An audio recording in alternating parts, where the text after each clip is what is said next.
全球經濟穩步邁進2026年，受惠於廣泛嘅財政刺激措施、貨幣政策正常化以及驅動人工智能嘅資本開支同應用上加速推進等因素，應該可以支持大部分地區實現強勁增長。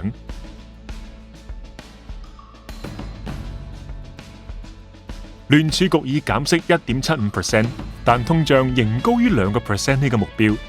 雖然物價壓力並未加速升溫，但成本上漲同利潤率受壓，可能導致通脹喺2026年持續高企。喺經濟增長強勁同就業市場逐步降溫嘅情況下，預期聯儲局將審慎行事，旨在達到中性利率水平，而唔係大幅減息。我哋預計今年將再減息2次，如果失業率上升，更可能會提早減息。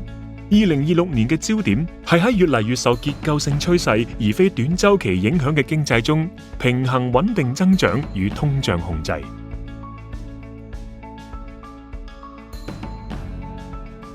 人工智能相關投資已成為美國經濟增長嘅另一支柱。科技公司正加快投資人工智能基建，以便喺人工智能主導嘅變革中取得領導地位。預期咁樣將會開拓新嘅收入來源，並提高盈利能力。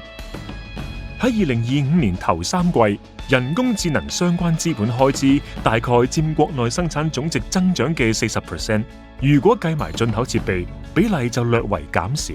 但就算係咁，都代表美國經濟出現咗重大嘅結構性轉變。鑑於預測顯示，人工智能相關資本開支喺未來5年可能達到1.3萬億美元。只要市場對人工智能嘅觀點並冇轉差，人工智能資本開支喺經濟活動嘅地位有望擴大，並繼續成為美國增長嘅主要動力。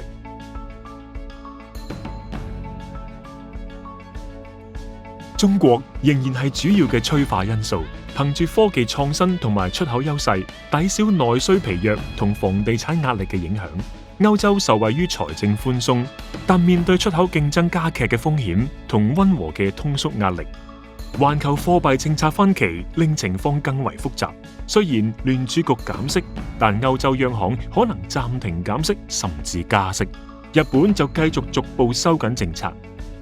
雖然美元預計將趨於穩定，但貨幣波動性可能會加劇，影響貿易流動。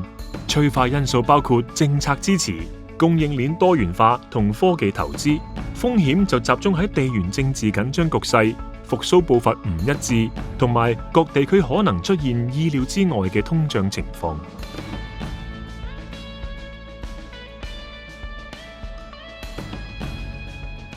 美股仍然受惠於宏觀環境強勁，同埋聯儲局喺非經濟衰退下展開嘅減息週期。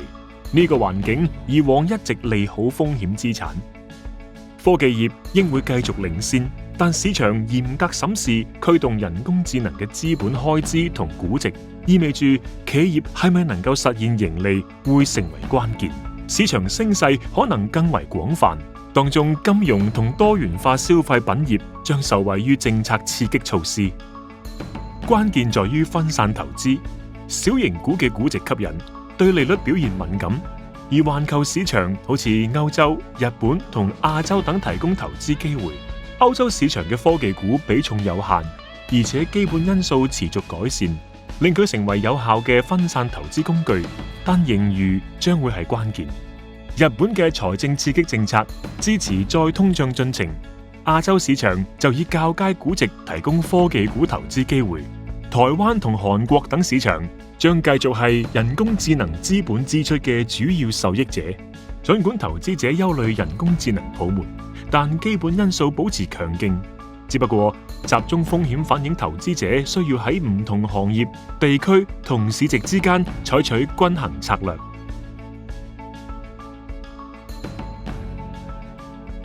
雖然貨幣政策放寬同通脹回落，但財政可持續性嘅憂慮令長期孳息居高不下，推動孳息曲線逐步走斜。聯儲局減息同購買資產有助穩定短期利率，但期限日價偏高，反映債務憂慮揮之不去。企業基本因素強勁，而且違約風險溫和，繼續為信貸市場提供支持，但投資級別債券息差收窄嘅幅度有限，利好總回報策略，高收益債券發行量強勁，直至2027年嘅再融資風險輕微。喺基本因素穩健下，新興市場提供相對價值。整體而言，投資者宜聚焦喺質素、全續期管理同慎選新興市場投資，同時平衡信貸機遇同結構性財政風險。